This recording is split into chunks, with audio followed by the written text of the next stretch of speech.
ఇవాళ TPCC chief Mahesh Kumar Goud అధ్యక్షతన గాంధీ భవన్లో టీపీసీసీ విస్తృత స్థాయి కార్యవర్గ సమావేశం జరగనుంది.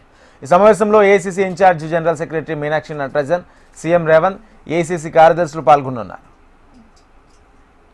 ఇదే అంశానికి సంబంధించి పూర్తి సమాచారం మా ప్రతినిధి ప్రేమ్ అందిస్తారు. ప్రేమ్,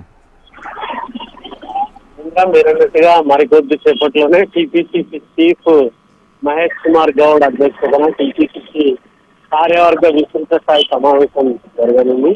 దీంట్లో ఇన్ఛార్జ్ తో పాటు సీఎం మరియు పిఎస్సీ సభ్యులంతా కూడా పాల్గొంటారు. ముఖ్యంగా అయితే మొన్న గడిచినటువంటి సర్పంచ్ ఎలక్షన్స్, దాంతో పాటుగా రానున్న మున్సిపల్, కార్పొరేషన్, ఎంపీటీసీ, జెడ్పీటీసీ, వీటితో పాటుగా 2 ఏళ్ల పాలనకు సంబంధించినటువంటి అభివృద్ధి కార్యక్రమాలు, ప్రతిపక్షాలు చేస్తున్నటువంటి విమర్శలను తిప్పికొట్టడంలో, అంటే జిల్లాల వారీగా ఉన్నటువంటి ముఖ్య నేతలంతా కూడా ఈ సమావేశంలో పాల్గొనబోతున్నారు. కాబట్టి ఈ సమావేశంలోనే వీటన్నిటిపై పార్టీగా ఉన్నటువంటి స్టాండ్ని వారికి తెలియజెప్పి ఎక్కడికక్కడ, అంటే ఇప్పటికీ సర్పంచ్ లో మెజార్టీ స్థానాలు కైవసం చేస్తున్నా వచ్చేటువంటి ఎంపీటీసీ, జెడ్పీటీసీతో పాటు మున్సిపల్ ఎలక్షన్స్ లో కూడా మెజార్టీ స్థానాలను కైవసం చేసుకునే విధంగా ఎట్లా ముందుకు పోవాలనే దానిపై కూడా చర్చిస్తారు. ముఖ్యంగా ఒక్కొక్క వార్డు నుంచి అన్ని సామాజిక వర్గం, ఎస్సీ, ఎస్టీ, బీసీ, మైనార్టీ,